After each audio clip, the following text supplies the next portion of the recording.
When others grow distant or seem to pull away, it's easy to feel invisible, like your worth depends on being seen, valued, or chosen by someone else. Today, I want to show you how Seneca's philosophy can help you rediscover your real self, even when others are emotionally unavailable. It is not the man who has too little, but the man who craves more, that is poor. Seneca reminds us that the craving for external validation, needing others to notice or affirm us, is what quietly impoverishes our sense of self. True acceptance begins when you stop searching for your value in others' approval and instead root it within yourself. You are not invisible. You are simply asked to see yourself, even when others do not.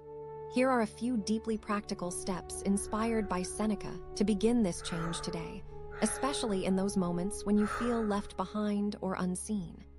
First, notice where your sense of worth comes from in the moment. When someone withdraws, your mind might rush to fill the silence with self-doubt. Did I do something wrong? Or am I not enough?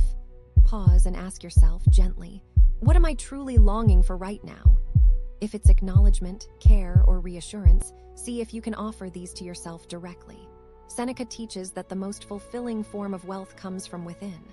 So, in these quiet moments, remind yourself you do not lack anything essential, even if it feels that way.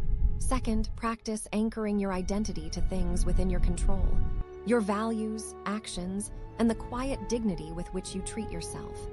When someone pulls away, it is often about their own struggles, not a true reflection of your worth. Take a few deep breaths and ask, which qualities do I respect in myself? Maybe it's your ability to listen, your patience, or your effort to care. Let these inner qualities be your anchor, instead of the drifting tides of others' attention. If this speaks to you, consider subscribing. This is a quiet space for exploring mental clarity, emotional strength, and the patterns that shape our minds. Share your experience in the comments if you feel like it. Third, gently limit the power you give to the imagined judgments of others. Seneca writes that the opinions of others are beyond our possession. What is truly yours always is your own response, how softly you hold yourself in these uncomfortable times. When you notice the urge to ruminate about why someone is distant, try returning your attention to the present. Maybe through a small act of kindness for yourself, or simply by naming your feelings without judgment. This breaks the cycle of invisibility, because you are no longer waiting to be seen. You are seeing yourself here, now.